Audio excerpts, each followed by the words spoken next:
Bom dia, Hamilton. Estamos aqui com Hamilton Dias de Souza, mais uma vez, né, um dos maiores tributaristas do Brasil, para discutir um pouco essa reforma e a maneira como ela está sendo empurrada no Brasil. Eu queria fazer só uma introduçãozinha, né, para contextualizar um pouco a importância desse aspecto da questão, entre outros que nós vamos analisar mais para frente. O federalismo, gente, assim como o sistema dos três poderes, é uma das bases fundamentais da democracia. A evolução natural da organização de pessoas e sociedades é a organização local, né, da aldeia, né, que mais tarde vai ser o poder municipal. E é um movimento lógico de divisão de tarefas entre iguais que vai fazer, que vai discutir quem vai fazer o quê, né, para que todos se ajudem e se beneficiem. Mais adiante na história, né, é que se organizam os governos estaduais, né, para resolver problemas envolvendo mais de uma aldeia, né? O comércio, mais de um município, né? O comércio entre eles, as estradas e as pontes ligando umas às outras e assim por diante. Né? E, principalmente, quanto os habitantes das aldeias, né, estariam dispostos a pagar para ter esses benefícios.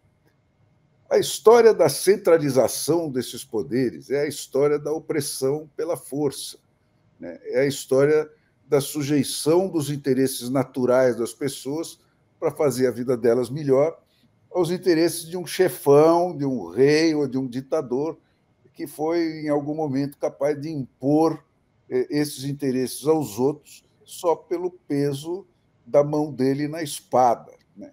Então, é assim que isso começa, né? E o que a história registra é que a alternativa para o federalismo é a volta para a monarquia absolutista.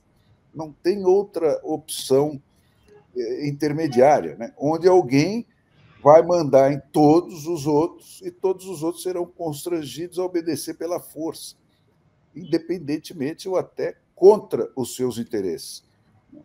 Então, o sistema dos três poderes que se fiscalizam uns aos outros, aí, inventado pelo Montesquieu, né, no qual só o povo ou seus representantes eleitos têm o direito de fazer as leis que todos concordam em seguir, não veio do nada, gente. Né? Ele foi pensado para reinstituir a ordem natural das coisas. Né? E o primeiro passo para isso foi restabelecer as prioridades de sempre. Né? Primeiro o indivíduo, depois a aldeia, depois a comunidade de aldeias e assim por diante, até o limite do interesse coletivo.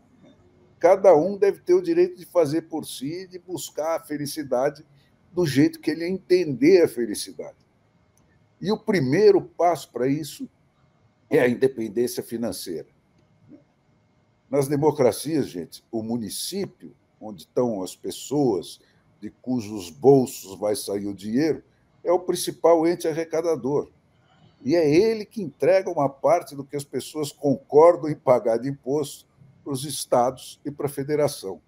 Né? E a ditadura se impõe pelo caminho inverso, que é follow the money, é aquela coisa, siga o dinheiro que você vai entender por que as coisas acontecem. Agora, feita essa introdução, vamos lá, Milton. Como é que a PEC 45, que foi aprovada na Câmara, afeta o sistema federalista? Bom dia, Fernão. Bom dia a todos. Afeta profundamente. O que eu vejo nessa PEC 45 é uma enorme atração para o centro e uma diminuição de poderes estaduais e municipais. Veja bem, você colocou muito bem a questão que não existe federação onde as partes dependem de uma unidade central e, portanto, dependem de transferências de dinheiro da unidade central. É muito difícil falar em autonomia sem dinheiro, sem o poder de criar suas fontes próprias de recursos. Você cria suas fontes próprias de recursos num país qualquer através de impostos. E como é que você divide o poder de uma federação? Você não divide apenas de uma maneira formal. Você distribui os poderes tributários entre União, Estados e municípios. Essa divisão de poder se chama competência tributária. Competência tributária não é nada mais do que uma divisão do poder de instituir tributos. E como é que se institui um tributo? Por lei das suas casas legislativas próprias. A União, através do Congresso Nacional, estados, através das suas assembleias legislativas e municípios, através da Câmara dos Vereadores. Hoje em dia, você tem parcela significativa da tributação estadual num tributo só, que é o ICMS, que representa mais de 2/3 da arrecadação estadual. Dos municípios, mais de 50% da arrecadação dos municípios é com ISS.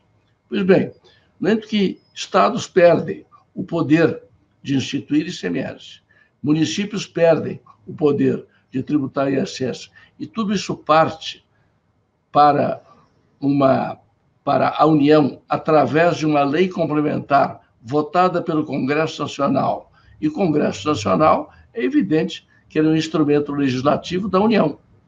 Então, de um lado, quem legisla é só a União. E, de outro lado, parece claro, mas é bom insistir, quem perde o poder são as Assembleias Legislativas e Câmara dos Vereadores, que não vão ter poder nenhum.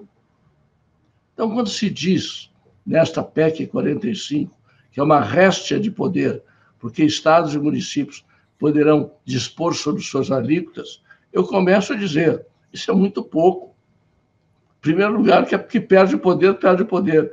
Aquele que tinha poder para tudo, criar o tributo, não criar o tributo, dar incentivos fiscais, enfim, teria um poder completo, que passa a ter poder apenas para aumentar ou reduzir uma alíquota que, na verdade, nem dele é. A alíquota será estabelecida pelo Poder Central, pelo Senado Federal. Hoje como é que é, Hamilton? Qual é o limite do poder do município de tributar?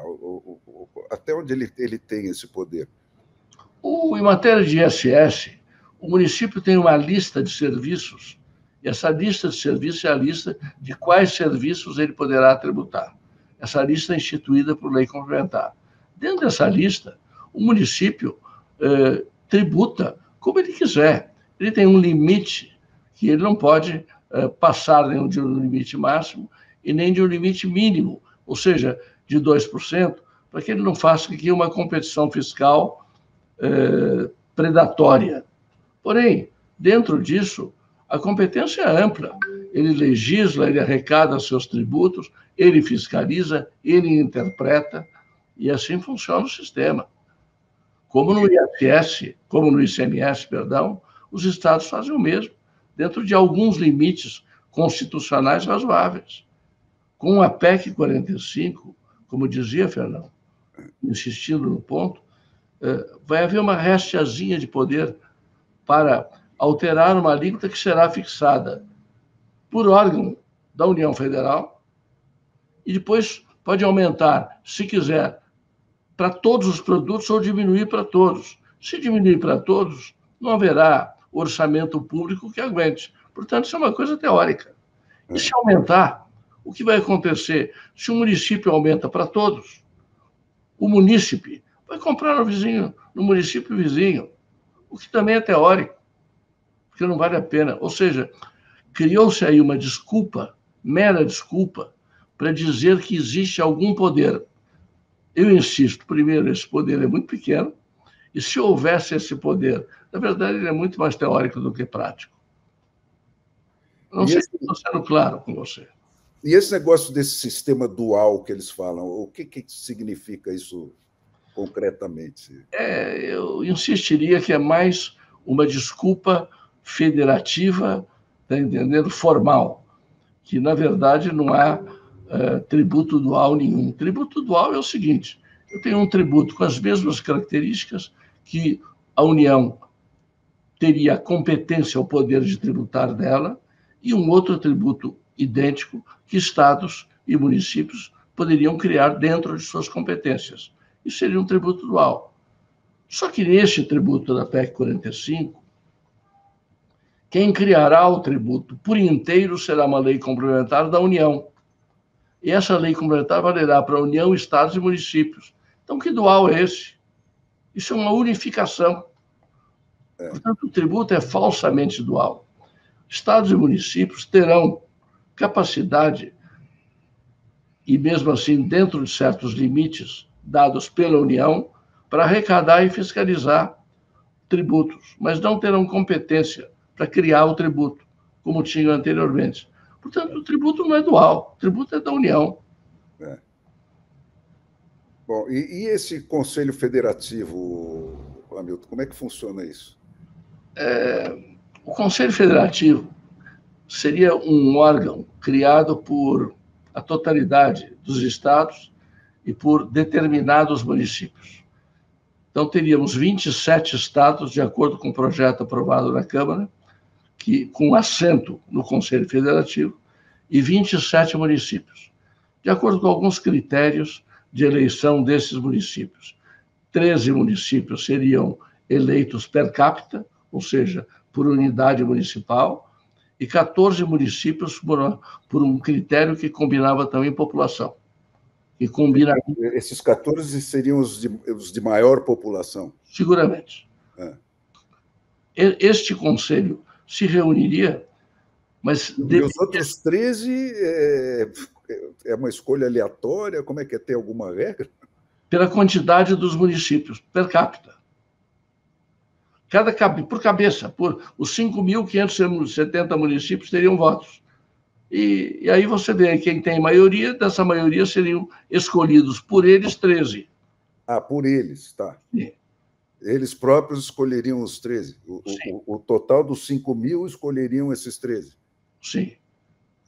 E com relação aos demais, por um critério populacional também, em que, evidentemente, atenderia aos grandes municípios. E, seguramente, os municípios, entre eles os grandes, escolheriam quais seriam estes 14. Até aí, eu não vejo grande problema nisso tudo. Mas eu imagino o seguinte, eu imagino uma grande mesa com a União sentada na ponta, com 50% dos votos. E essa mesa enorme, com 54 pessoas, 27 representantes dos estados e 27 representantes dos municípios. A União entra com 50% dos votos. É evidente, é claro, que isso tudo é alguma coisa em termos federativos, que a União, com o poder que tem, ela vai cooptar determinados estados e municípios por uma série de razões políticas que você bem compreende, e, na prática, o que ocorrerá é que a União terá o domínio do Conselho Federativo. Veja bem que a União não participará do Conselho Federativo. Mas, embora não participe do Conselho Federativo, os votos do Conselho Federativo e as deliberações dependerão de uma harmonização com o que estiver resolvido a União. Quer dizer, ela joga um prato feito para os outros e os outros aí podem escolher se come com garfo, se come com a faca. É o único jeito de haver harmonização. Essa harmonização, é claro, ela vai vir de cima para baixo.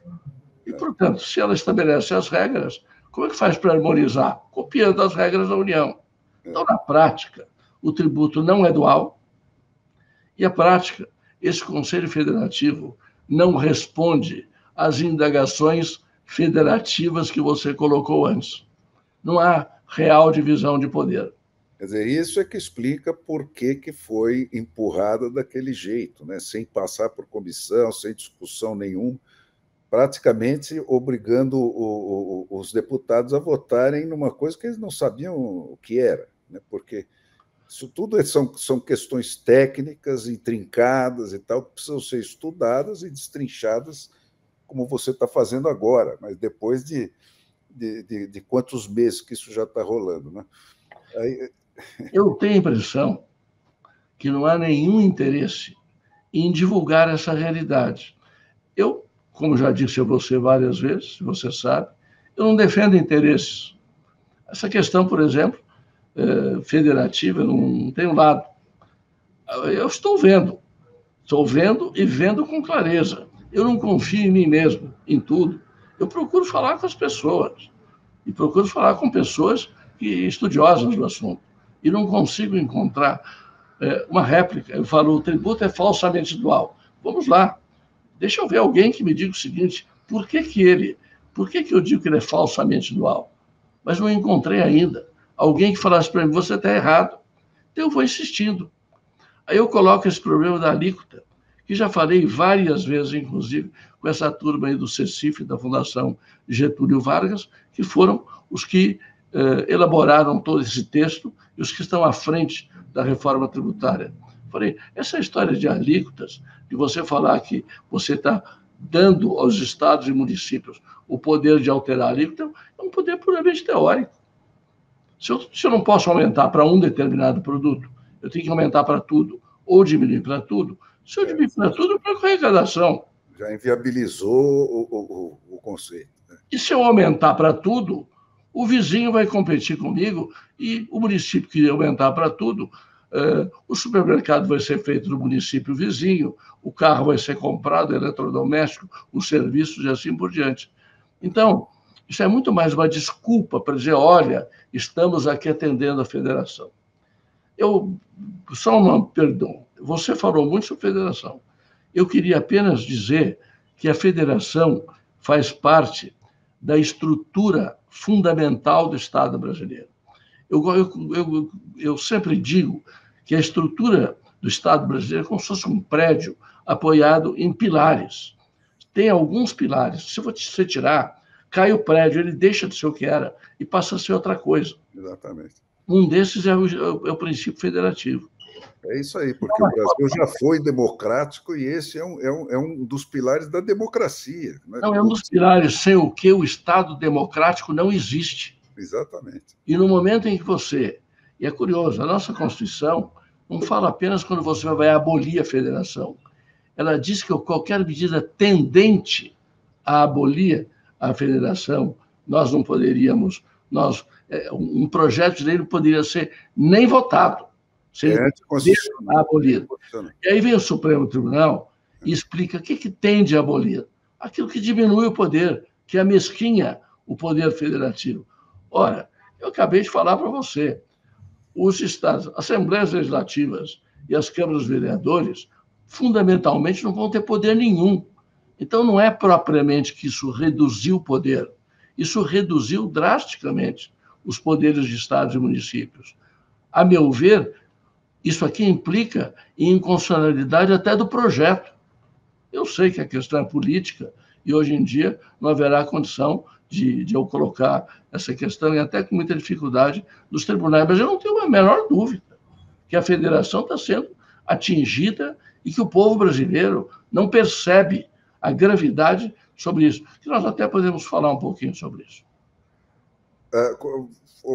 Hamilton, como alterar esse modelo de modo que essa ordem natural de primeiro o indivíduo, depois o município, depois o Estado e, por último, a federação fique mais próxima de se restabelecer? Tem exemplos por aí? Como é que outros países resolveram isso? Olha, eu primeiro vou dizer o que eu tenho feito aqui. Como eu disse a você, falar com outras pessoas é importante. Eu não estou falando em nome de ninguém, mas peguei um pequeno grupo que eu acho que eu posso nominar para conversarmos sobre ideias como essa, por exemplo, como exatamente o que nós estamos falando.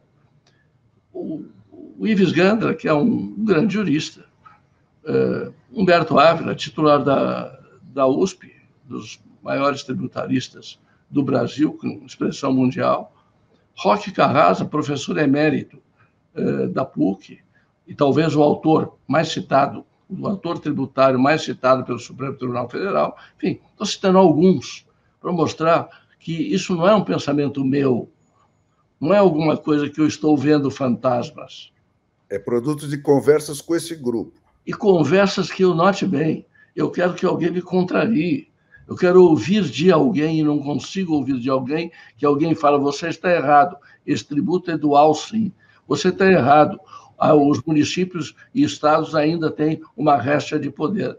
Na verdade, eu digo isso porque me preocupo e chamo aqui um trabalho interessante, eu acho que eu já passei para você, mas posso passar.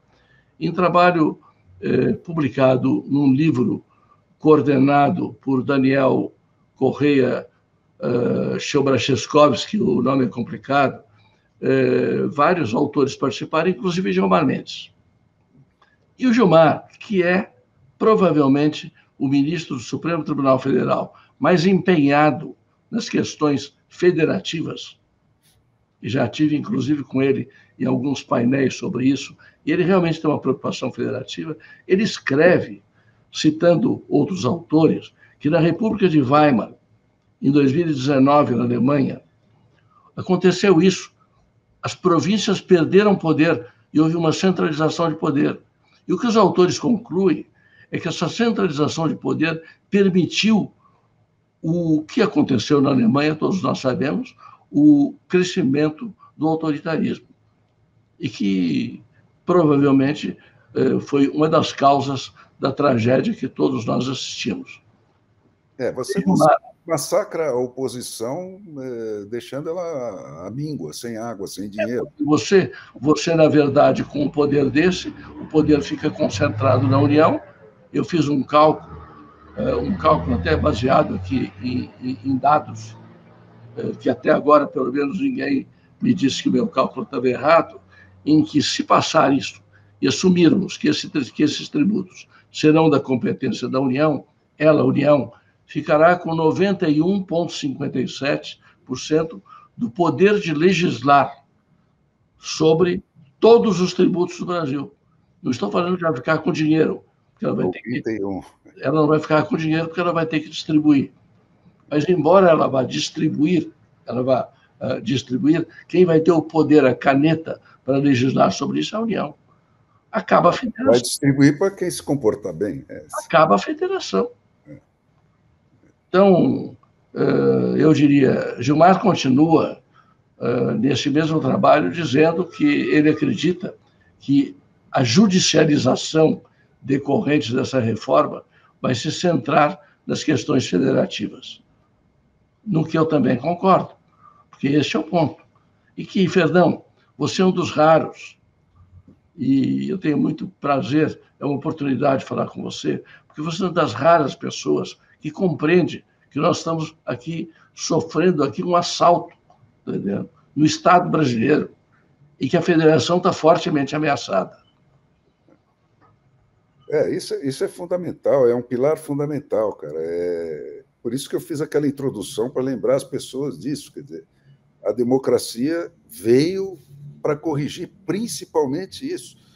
Quer dizer, no fim da conta, né, de todo o discurso, as coisas se materializam nesse tipo de estrutura, né, e nesse tipo de controle, que é o controle que te põe para dentro ou para fora da fome. Quer dizer, não tem como brigar contra isso.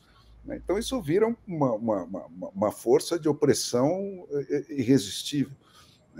Você lembrou bem, o Gilmar lembrou bem, né, de quanto isso foi decisivo para instalar o nazismo na Alemanha, né, um grau de opressão daquele calibre. Então, mas e aí, Hamilton, o que fazer? Olha, há dois, eu não vou citar nomes aqui, já falei com você, há aqueles que até temos no mesmo grupo, nós que eu não citei, que acham o seguinte: é tão ruim, alguns falam, é tão ruim que não querem sequer opinar. Não é meu caso. Eu acho que enquanto a gente puder fazer alguma coisa, puder melhorar, a gente tem que lutar para melhorar. Por exemplo, eu tive a oportunidade de conversar com interlocutores, até rapidamente com o senador Braga, que é o relator, e a ele e a outros, eu apresentei a seguinte ideia: por que não alterar esse Conselho Federativo, onde a União não participa hoje? E por que não coloca a União no Conselho Federativo? Por que nós não falamos uma coisa não disfarçada de a União começar o jogo com 50% das fichas e as outras divididas entre todos, bastando ela agregar algumas fichas para ter o poder absoluto? Portanto, por que não? Por que não colocamos um Conselho Federativo com a União com 40%, estados e municípios cada um com 30%, à semelhança do que ocorre hoje no Simples Nacional? O Simples Nacional é um órgão federativo. O Simples cuida das pequenas e microempresas. Mas aí eu estou falando de tributos federais, estaduais e municipais. Se existe já um órgão federativo, como o Simples, por que não utilizar o sistema do Simples, que tem uma coisa interessantíssima? Embora a União tenha 40%, aí a sociedade civil tem 20% também, seria 20, 20, 20. Tirando, eventualmente, esses 20 da sociedade civil e pondo 40, 30 e 30, e tendo um critério de votação, repito, similar ao do Simples, de 4/5, ninguém teria o poder absoluto. A União poderia se unir com os estados, que ela não teria 4/5. Os estados e municípios poderiam se unir contra a União, não teriam 4/5. E o curioso... Força a negociação, todo mundo... E aí tem que negociar. E o curioso é que esse sistema é simples, é federativo, aí todos teriam o poder. Aí eu falo, bom, há poder é partilhado, mas todos têm o poder. Ninguém faz sozinho. E curioso que em 2017 a Índia fez uma reforma tributária sobre o consumo muito similar à do Brasil. Havia lá uma Babel tributária, ou que chamam aqui no Brasil de manicômio tributário, mesma coisa. E lá a discussão toda girou em torno da questão federativa. E na questão federativa, os estados ficaram, ao final, com 2/3 dos votos, as províncias, e a União ficou com 1/3. Porém, o quórum de deliberação é de 3/4, igual o do Simples. Então, o Simples... Invertido... E lá, eu até fui pesquisar para ver qual era a opinião não só dos indianos, mas uma opinião de observadores internacionais quanto ao que era e o que ficou na Índia. É um sucesso. Só há aplausos. Houve simplificação, houve aumento de tributação, aumento de arrecadação, porque diminuiu a informalidade, né? O sistema funcionou e tem funcionado muitíssimo bem. E nós, veja que, por coincidência, temos um Simples que antecede o sistema da Índia e que é muito parecido. Por que não fazer isso? Por que não aproveitarmos o que já funcionou em outros países? Olha, eu sou muito interessado no sistema suíço de governo, né? E eles são artistas nessa coisa de fazer esse tipo de conta, né, de participação e de quórums, né, de forma a obrigar a negociação sobre tudo. Né? Então, é porque o segredo está nisso. Se você tiver um tipo de conta que permite alguém cooptar alguém, você está criando uma janela para corrupção, né? E não para solução de coisa nenhuma. Aí vira um jogo de carta marcada. Agora, se você joga inteligentemente com participações e quórums, né, de forma a ninguém poder fechar sozinho e se impor, né, você obriga a negociação, que é o outro nome da democracia. É isso aí. Pelo menos. Né? Essa eu acho, essa é uma ideia interessante. Se uma coisa como essa for aprovada, aí nós temos efetivamente um tributo, quase um condomínio, mas um condomínio onde todos falam, e onde não pode haver opressão da maioria. Agora, de qualquer maneira, mesmo dentro desse sistema com negociação, tal, você fica travado para fazer incentivos diferenciados. Por exemplo, um estado que tenha desvantagens geográficas ou de qualquer outra natureza que oferece um incentivo. Quer dizer, chamam isso de guerra fiscal, mas eu, para mim, tenho que... Essa guerra fiscal é sempre positiva para o contribuinte. Né? Pode não ser para o arrecadador, mas para o contribuinte ela tende a ser sempre positiva, porque a guerra é sempre para baixo, né? Para reduzir, não para aumentar o imposto. Então, isso aí, mesmo dentro desse sistema que você está propondo, fica limitado ou impossibilitado. Não, eu creio que não. Veja, a chave é negociação. Havendo negociação, dentro da negociação, tudo é possível. Mas eu quero voltar um pouquinho ao tema da chamada guerra fiscal. Em primeiro lugar, nas federações é normal haver competição fiscal. Competição, que é o Canadá tem, nos Estados Unidos tem, e, portanto, é absolutamente normal. Qualquer um conhece o sistema americano, há estados americanos que não têm imposto de renda, e outros têm um imposto de renda mais elevado, e assim por diante. O Canadá é idem. O sistema canadense, inclusive, que vale para a nossa conversa, o sistema canadense de tributação do consumo foi objeto de uma enorme negociação que durou muito tempo. No primeiro momento que a União queria fazer isso sozinha, uma das províncias alegou inconstitucionalidade.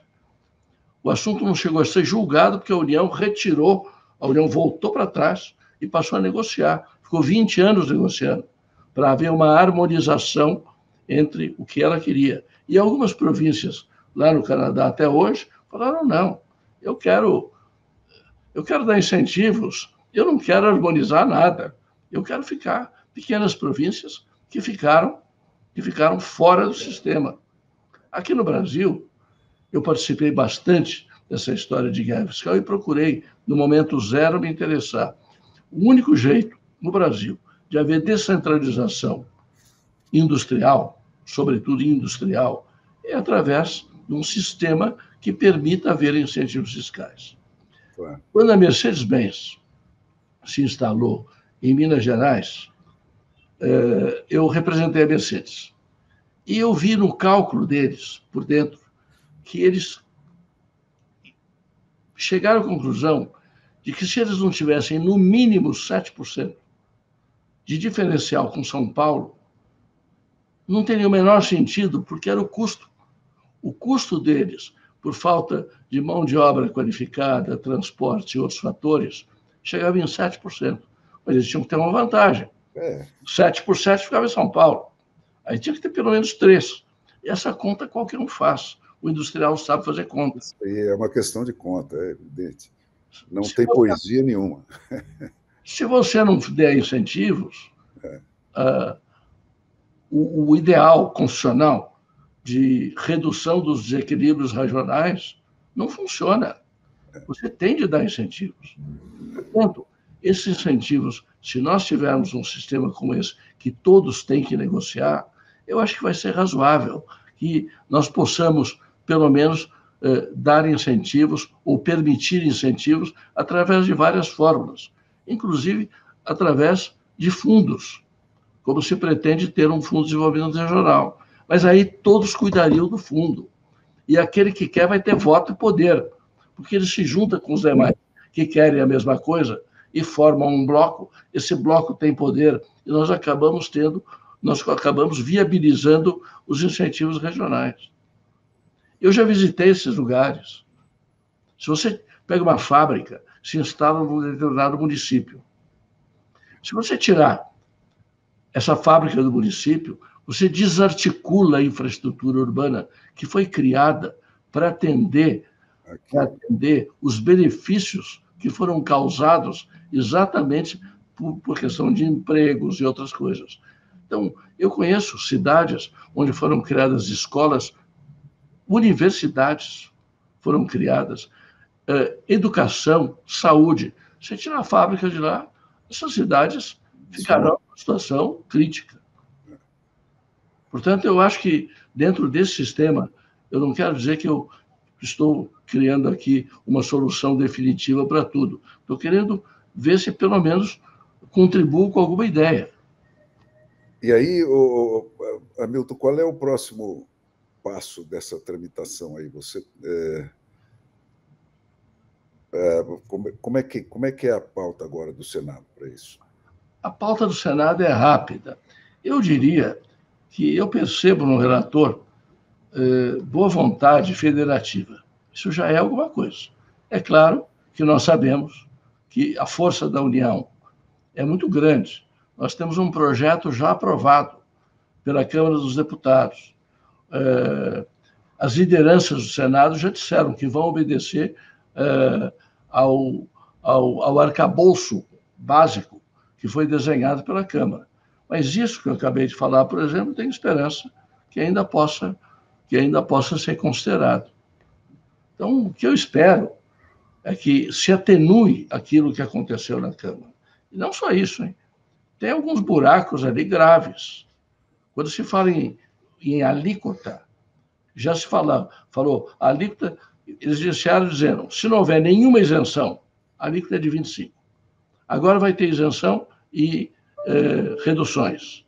E disseram, as isenções e reduções, o valor das isenções e reduções terá necessariamente de aumentar a alíquota, o que é lógico. Eles estão falando em 27%. Tem estudos que falam até em 29%. Porém, há um imposto similar a este aqui, que ninguém fala, que é o chamado imposto seletivo. Imposto seletivo é um imposto que, pelo texto da PEC 45, que está em análise, agora no Senado, ele se restringiria a bens que causem malefícios à saúde e ao meio ambiente. E aí é engraçado. Eu estava olhando para a minha mesa agora, por exemplo, e falei, isso aqui é couro, isso aqui vai ter imposto seletivo. Aí o outro é papel, imposto seletivo. Ali tem um plástico, também vai ter imposto seletivo, e assim por diante. Então, não há na construção, nesse imposto seletivo que estão criando, absolutamente nenhuma restrição a nada. Tem o nome e amanhã, por medida provisória ou lei ordinária, por medida provisória, se poderá incluir uma série de outros produtos. Você veja que... E aí teria o passo que isso abre para todo tipo de carga tributária. Eu queria, se eu tiver espaço ainda, falar um pouco do que acontece em termos federativos, com o aumento da carga tributária. Aí você já começa com um IBS, CBS, se unirmos os dois com um nome só, importa, mas CBS e IBS, na casa de 27%, 28%, e eles não querem passar de 27%, porque a Hungria tem 27%, é a maior alíquota do mundo. Como a Hungria tem 27 ficou uma coisa meio mágica. Eles não querem passar de 27. Mas se passar, digamos que seja 27. Se eu ponho 27 de um lado e crio um seletivo amplo, de competência exclusiva da União, de outro lado, aumento os poderes da União, o meu 91,57 vai aumentar. A União vai ficar com mais do que isso ainda. E, portanto, a carga tributária insuportável. Porque tudo isso não passa, de alguma forma, de concentração de poder. Claro. Não só a concentração de poder na União, tirar dinheiro do setor privado e passar para o setor público é poder. Bom, Hamilton, não vamos perder as cenas dos próximos capítulos nessa nossa série que começa agora sobre a guerra da tributária, vamos chamar assim, da reforma tributária. Esse é só o primeiro capítulo.